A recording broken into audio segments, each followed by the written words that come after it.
Welcome to Matters Financial and Geopolitical from a Frontier. Apologies for yesterday, but I had what's being called the man flu, but thankfully it didn't last too long. My piece over the weekend was about the blue economy being a blue sky opportunity. That link is the first link on Rich Wrap-Ups, if you care to have a read. I think it's an enormous opportunity, but firstly it's about gaining control over one's ocean. And then it's about building out a sustainable economy. Do have a read.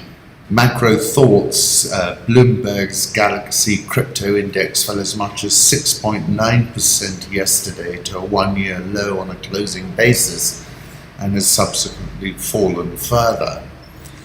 2nd of January, I put out a sell sign when I said I'm no longer bullish Bitcoin. In fact, I'm bearish. And I was saying in 2017, I'd made Bitcoin my number one choice, and it rallied close to 20-fold before correcting, but ending the year plus 1,300%. At the beginning of this year, I said I'm no longer bullish. In fact, I'm bearish, but I did warn that the structure of Bitcoin is, however, one that lends itself to being short squeezed, and being short squeezed is not a pleasant sensation, let me assure you, I said.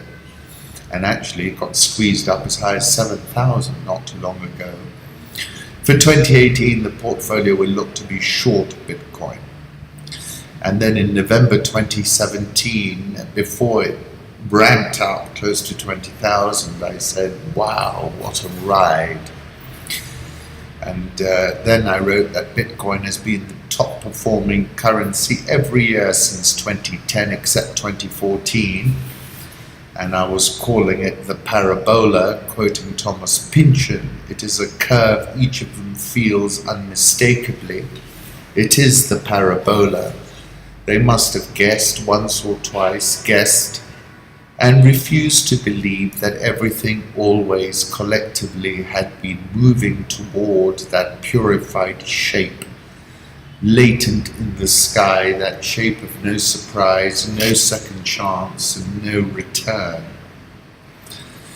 And I was saying, if you spend your life deeply immersed in the markets, then it is necessary to sniff out these parabolic moves, and it's better to do right than say right.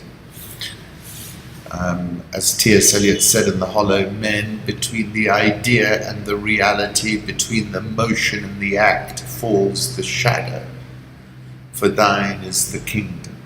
And I was talking about 2017 being mind-boggling inflation.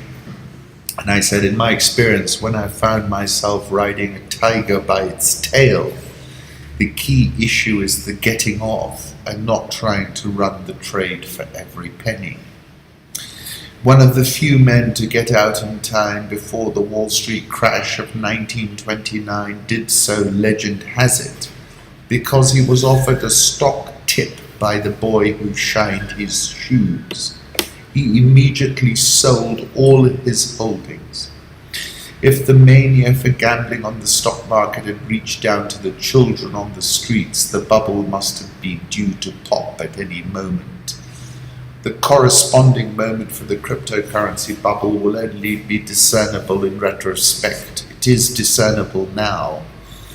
But we have some pretty strong candidates already. The endorsement of one project by the reality TV star Paris Hilton has already happened. There are many cryptocurrency schemes which are sold on the same grounds as the greatest South Sea bubble prospectus, for carrying on an undertaking of great advantage, but nobody to know what it is. And now we've plummeted even further. We broke 5,000, we're now at 4,575. Quite a dramatic fall.